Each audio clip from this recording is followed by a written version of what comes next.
Hey everyone, today I'm going to show you how to enable Xbox controller support on Steam. So let's get started with this quick tutorial. First, open your Steam app and log in with your credentials. Before we dive into the settings, make sure your Xbox controller is already connected to your PC. This is important because Steam needs to detect the controller in order to properly configure it. Once you're logged in, direct your attention to the upper left corner of the Steam window. Click on Steam, and from the drop-down menu that appears, select Settings.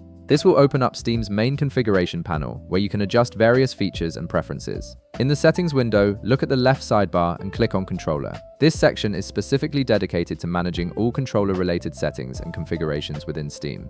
Here's where you'll be able to enable support for your Xbox controller and customize how it interacts with your games. Next, click on Show Advanced Settings. This will reveal additional options that give you more control over how Steam handles your controller input.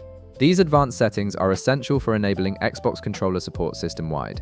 Now, look for the option that says Enable Steam Input for Xbox controllers. You'll see a toggle switch right beside it. Click this toggle to turn it on.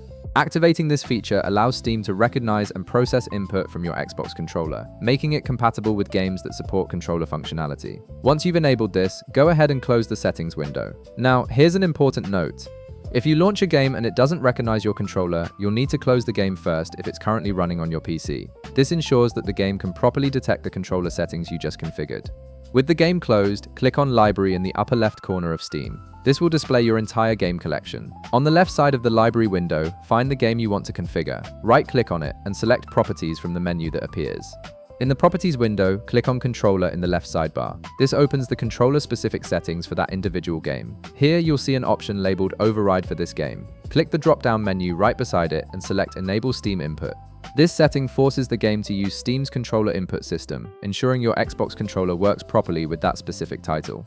Finally, close the Properties window and launch the game. Your Xbox controller should now be fully recognized and functional within the game. And that's it! You've successfully enabled Xbox controller support on Steam and configured it for your games. If this video helped you out, be sure to leave a like, subscribe, and I'll see you in the next one.